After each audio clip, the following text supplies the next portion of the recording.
The sun had barely pierced through the gray sky as Armin rolled open the rusty shutter of his modest garage. The scent of grease, metal, and motor oil greeted him like old friends. He took a deep breath, adjusted his cap, and stepped inside.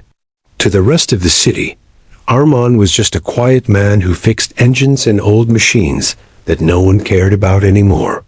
But within this cluttered space, he was an artist. His canvas, the broken. His tools didn't just repair. They healed. As he sipped on the last of his lukewarm chai, he heard the sound of expensive tires crunching over gravel. He turned toward the entrance.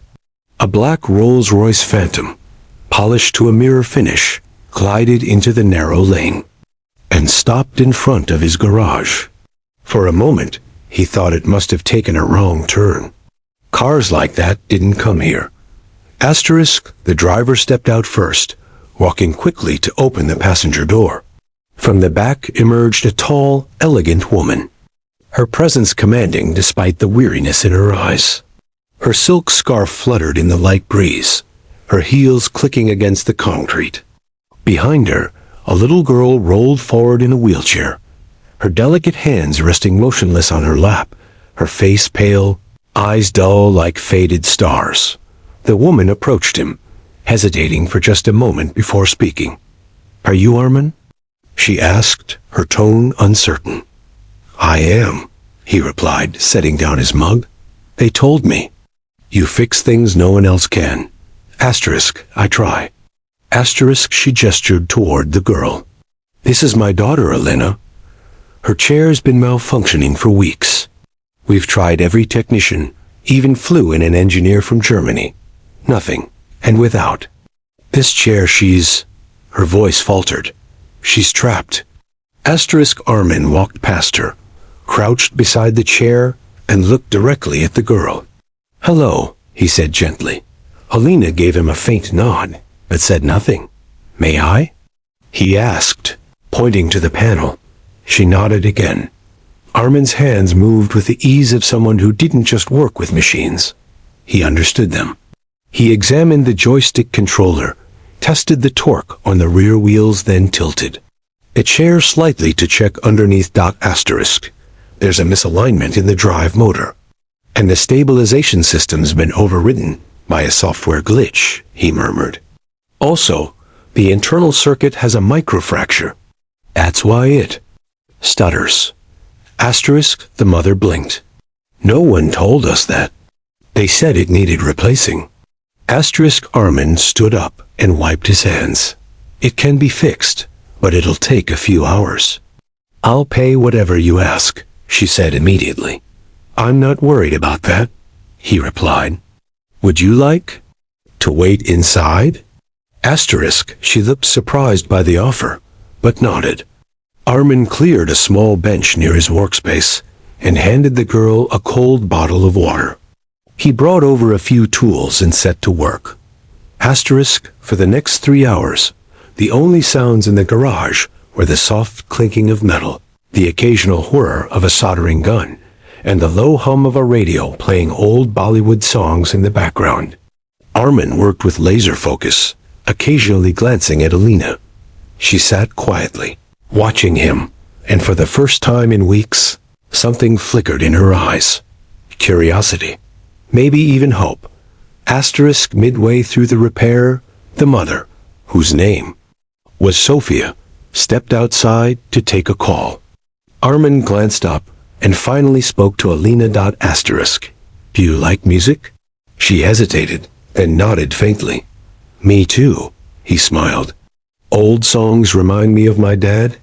He taught me everything I know." "You fix cars?" she asked softly. "Cars. Scooters, sewing machines, anything that's broken." He paused. "Sometimes people too." She smiled faintly. When Sophia returned, she noticed the quiet exchange between her daughter and the mechanic, the first conversation Elena had willingly had in months. Her throat tightened.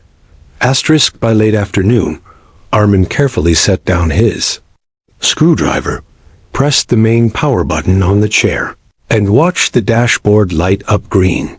Smooth, steady, perfect. It's done, he said. He turned to Alina. Try it. Asterisk, her hands hovered above the joystick. She looked at her mother, then at Armand, then slowly pressed forward. Asterisk, the wheelchair glided forward, seamlessly, like a whisper. She gasped.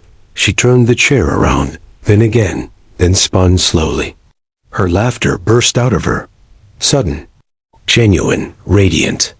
It echoed in the small garage, like music. Asterisk, Sophia put her hands to her mouth, as tears welled in her eyes. Her daughter, who hadn't laughed since the accident that took her ability to walk, was now moving freely again. Smiling, alive. Asterisk, she rushed to Armin, overwhelmed. You don't understand what you've done. She's been so quiet, so closed off. Doctors told me to prepare for a long recovery. She barely spoke. She hasn't smiled in weeks. Asterisk, Armin looked at the girl with a quiet softness. It wasn't the chair that was broken. She just needed to feel like she wasn't stuck forever. Asterisk, Sophia reached into her purse and pulled out a checkbook. Please, name your price. Asterisk, Armin shook his head. She already paid me. She looked confused. He pointed toward Alina, who was still smiling, turning in slow circles, as if learning to fly. That smile is more than enough. Asterisk, Sophia stared at him, stunned. Her voice trembled. Why would you? Asterisk, because I know what it's like to feel helpless. And I also know that sometimes one small thing can change everything. Asterisk, she wiped her tears and looked around the garage. People like you shouldn't be hidden in places like this. The world needs you. Asterisk, he smiled faintly. Maybe, but the broken things always find their way here. Asterisk, when they left, Alina insisted on driving her chair herself into the car. She looked back and waved at Armin. Asterisk. Thank you, she said with a brightness in her voice that hadn't been there before. Asterisk, Armin simply nodded. Take care of that chair. And yourself. Asterisk. As the Rolls-Royce pulled away, Armin sat back on his stool, picked up his cold chai, and took a sip. The rain had started again, tapping gently on the tin roof. Around him were broken machines, rusty. Tools and spare parts waiting for purpose. Asterisk. But in that moment, the garage felt like the center of the universe, where miracles didn't need an audience, just a willing heart and a steady hand. Asterisk, and far away, in the backseat of a luxury car, a little girl looked out the window, still smiling, while her mother wiped away tears, not of pain, but of hope restored.